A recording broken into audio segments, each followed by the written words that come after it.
which is why there tended to, or there still to this day, there tends to be this sense that religious figures have some kind of knowledge or wisdom that standard educators don't, because they do, because they practiced a little bit differently. They ain't just read books; they did something a little different.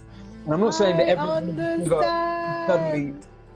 I ain't saying that every religious figure is therefore suddenly a saint and brilliant and what have you. We've got to pay attention. That's not what I'm saying. But what I am saying is that there are certain religious figures for whom that kind of knowledge or the acquisition of that kind of knowledge is not a process of just reading books, or is not a process. I'm not saying there's anything bad about reading books, by the way. It's not a process of just reading books, and it's not a process of just taking in information. They're not just logging down the information of the day's details. They're maintaining a relationship on a day-to-day basis, and they do it, interestingly, by means of submission. Plato, interestingly, says the same thing, that when you escape the precipice, when you escape the cave and you exit the precipice of the cave and you see the light, the first thing that the light makes you do is submit. That's the first thing. Why? Because you squint and it's a lot to take in.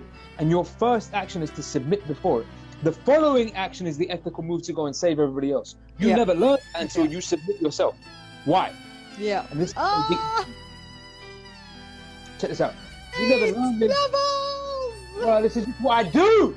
You never learn this until you submit yourself. Why do you have to submit yourself in order for you to learn this? Because you have to remind yourself, or that's to say, you have to understand that you are not an indifferently occurring subject alongside a whole bunch of indifferently occurring objects.